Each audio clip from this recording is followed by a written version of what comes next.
Eu já ouvi várias vezes explicações sobre isso. Uma delas é que a gente pode chegar aos mesmos lugares sem a semiótica. Mas a semiótica, ela tem uma sustentação. Ela organiza o nosso olhar para o texto. Né? Então, eu acho que a semiótica fez isso conosco, né, Vera? Parece que a gente tem uma condição de olhar para, né, Matheus? Uma condição de olhar para o texto, porque eu lembro de mim antes da semiótica. Então eu achava bonito. Eu lembro que uma vez eu estava na primeira faculdade, e aí um professor de literatura portuguesa, como é que chamava o nosso professor de literatura portuguesa? O Jorge. Não, mas depois do Jorge, o Jorge também. Jorge Cury. E ele deu um trabalho sobre Cesário Verde. E nós fizemos um trabalho, eu achei que ficou tão bom, porque eu fui pontuando, assim, sabe? O que eu fui percebendo no texto. E ele não deu, acho que ele deu nota 7 para nós, e falou que não estava bom o nosso trabalho. Eu fiz com a Lídia Fachin, que era de francês. E a Lídia, até hoje, quando ela me encontra, ela fala, nosso trabalho era ótimo. Ele que não viu. Mas você sabe o que era? Nós fomos pontuando, porque nós queríamos provar que ele era modernista, né? E que ele tinha, assim, aquela impressão de tudo por onde passava, né? Tudo bem, a gente deve ter falado alguma coisa consistente, mas talvez não tenha estruturado uma linha de pensamento ou de reflexão, né? Então, eu acho que depois da semiótica, nós trabalhamos com mais consistência. Então, assim, muito importante a teoria também está sempre em construção, né?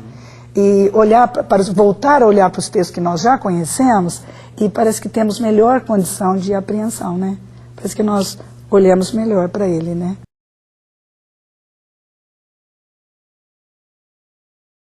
Olha, eu penso assim, quando o enunciador produz um texto, né, ele não produz para um público específico. Eu acho que ele escreve aquilo que está na alma dele, e acho que às vezes nem ele sabe o que é que vai sair do texto que ele produz, né? Portanto, depois, quando chega ao leitor, claro que um texto só tem sentido quando ele é proposto para leitura, né? Que haja o enunciatário, o leitor ali, né? O que eu penso é que não é que o enunciador precisa escrever, eu acho que essa visão tendenciosa que ele tem que escrever para um determinado público, eu acho pobre. Também acho pobre, por exemplo, fazer literatura infantil subestimando que aquela criança só pode entender num determinado nível. Porque eu mesmo na minha fala hoje, eu mostrei que é bom não entender. Claro que isso eu quero dizer.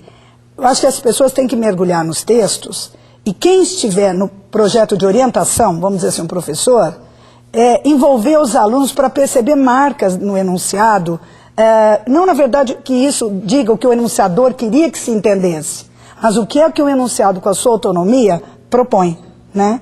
E, portanto, essa maneira de sentirmos que o leitor não se familiariza com aquele texto. Você está pensando em texto verbal? Ou qualquer nível? Sim. Primeiramente. Porque eu acho também que o jovem ele se dá muito melhor com outras linguagens do que com a verbal. A verbal é muito trabalhosa. Sim. Né? Então, é preciso, assim, mostrar para ele que existem condições dele aprender melhor aquele texto. Mas eu acho que é um processo contínuo. Não é assim, não entendeu e entendeu. Então, eu não ponho foco no enunciador. Eu quero muito que eles escrevam muito bonito. E que depois nós, no trabalho, vamos descobrindo camadas de entendimento do texto, da significação do texto, de acordo com a condição de cada leitor. Que isso acontece conosco também, adultos. Então, não me preocupe, eu quero bons textos.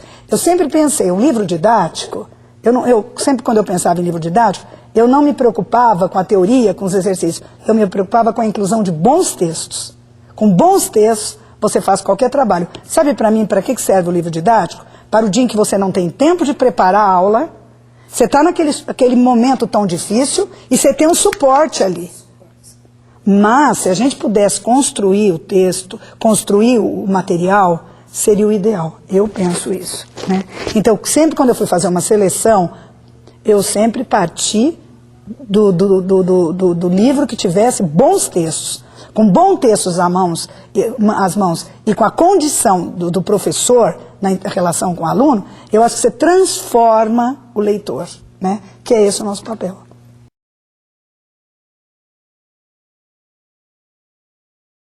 que é educar?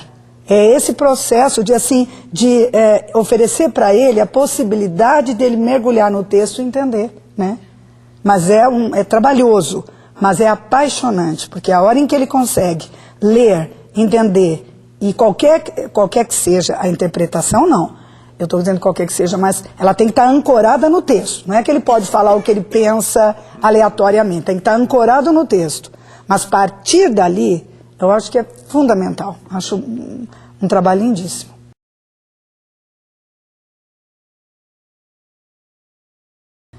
Bom, os deuses foram inventados pelo homem, então eles, na verdade, a mitologia grega ela é o primado do homem. Então, onde houver homens, está acontecendo o procedimento mitológico.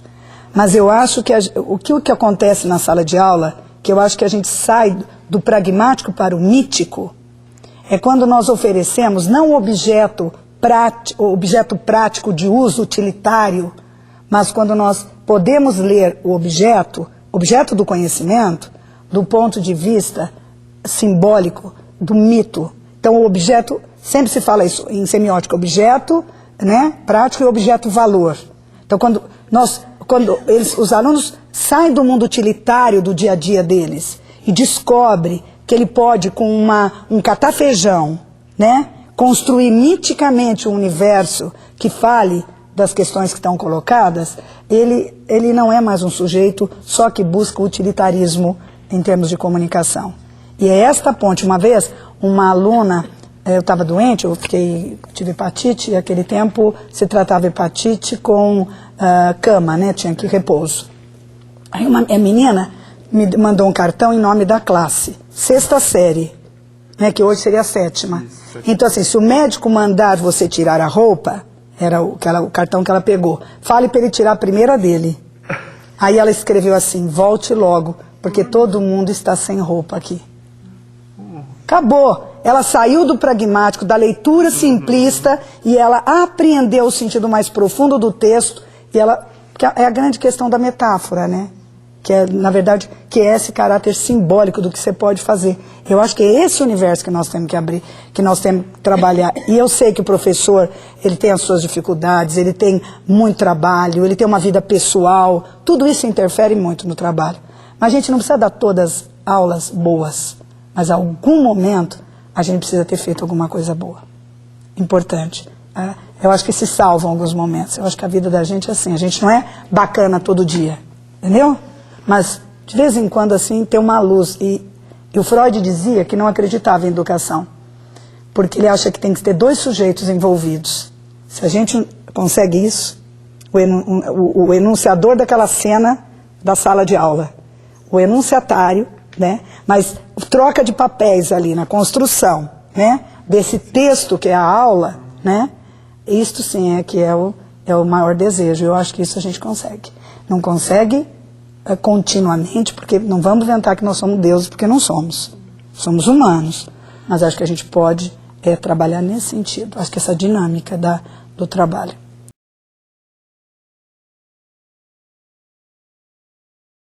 Olha, eu acho que primeiro, assim, eles vão ter acesso às paixões por meio dos próprios textos, né? Porque não tem um sujeito neutro vivendo papéis, porque ele está sempre envolvido. Vocês estão estudando semiótica, tem todo o percurso narrativo, a manipulação, as modalidades, né?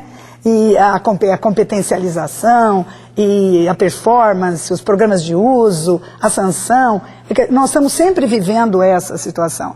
Então, eles como pessoas estão, e os textos servem, eu sempre acho que os textos são o nosso mundo de dentro posto fora. Eu acho que a arte é isso, né? Você olha o outro, está organizado ali. Quando são bons textos, eles promovem isso.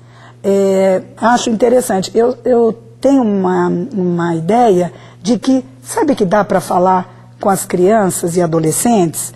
Estou pensando criança, estou pensando a partir de 5ª série. Mas precisaria fazer essa experiência, porque eu preciso contar, mas não vai ter tempo.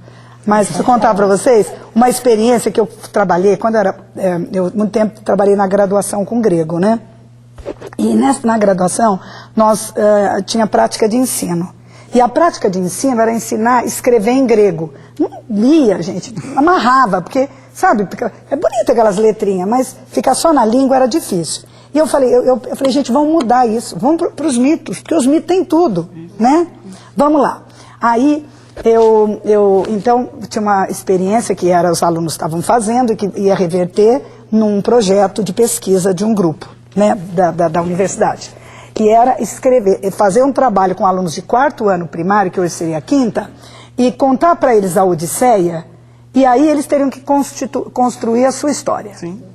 Então era muito bonito, né? Porque aí a gente ia contando e eles podiam inventar, não precisava ficar preso ao texto. Aí contamos, então algumas coisas eram surpreendentes. Por exemplo, que o Ulisses foi conversar com os mortos, né? Então tem uma cena lá na Odisseia em que ele vai conversar com os mortos, né? Que eles vêm à praia, e aí ele vê aqueles que viraram sombra, que não fizeram nada de útil na vida, então viraram sombra. Os que fizeram alguma coisa ficavam com o rosto, não perdiam o rosto, que é a forma de representação da fama, né? Da consagração, da sanção extremamente positiva que dura. E aí, então eles achavam isso complicado, né? Como que ela está lá embaixo estão os mortos, mas também está o Deus dos mortos. E a gente explicava tudo e eles põem. Aí chegou uma determinada cena porque Ulisses vai passando por vários lugares, e todos os lugares pelos quais ele passa, né? Na narrativa, vamos dizer assim, dele, ele sempre provocado por um antissujeito, né? Então sempre assim, tem o país dos lotófagos, então vai comer alguma coisa que vai esquecer o que viveu, e o que ele quer é voltar a Ítaca, né?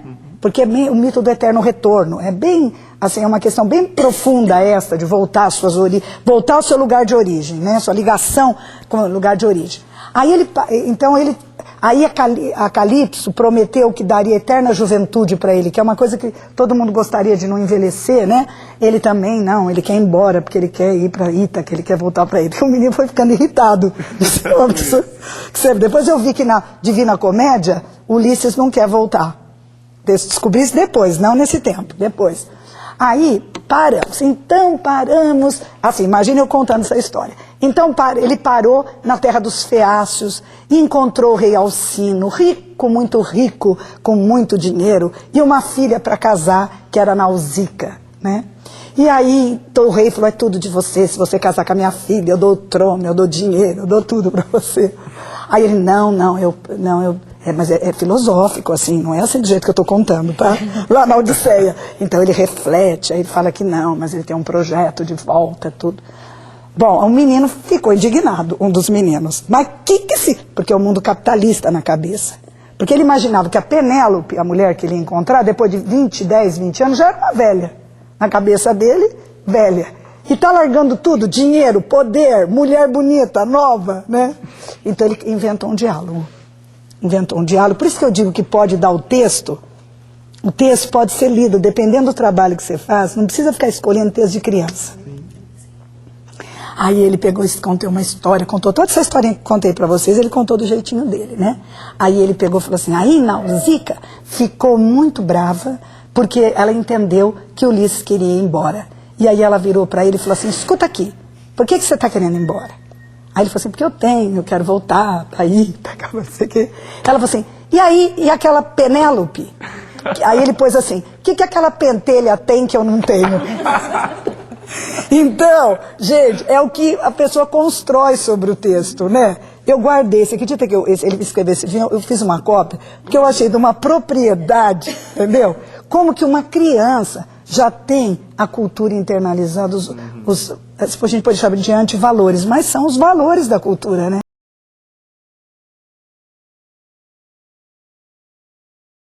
Tem, acho muito interessante. Porque uma coisa é assim, nós já temos o automatismo da língua, já nos comunicamos, né? Assim, eu estou pensando assim no dia a dia, nós não paramos para pensar, né? É como, por exemplo, mas será que já escovei meus dentes? Aquilo já entrou na automatização, né? E na verdade o que a gente tem ali é uma apreensão para nós podermos olhar um pouco à distância, não mergulhados naquela sensorialidade da vida prática, né? Você ficar um pouquinho distante. Então olhar, por exemplo, a tirinha que eu trouxe, que interessante, né? E já começar a falar isso cedo, não ficar esperando chegar no colegial para falar isso. Trabalhar, eu acho muito importante.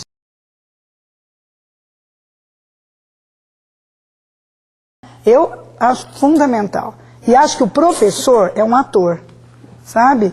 Eu penso que o professor, que eu fico pensando assim, pensando, não está dando muito, né, nessa, tá precisando melhorar essa minha fala. Mas, assim, eu penso que a gestualidade do professor, a dinâmica, né, o andar por entre os alunos. Saber jogar com eles, assim, né? E assim, e não esperar muito. Eu acho que a grande questão é suportar o tempo, né? Que isso vai durar e que lá para frente isso pode fazer sentido, mas assim, não ficar quantitativamente medindo resultados, porque não dá. Eu acho que isso não.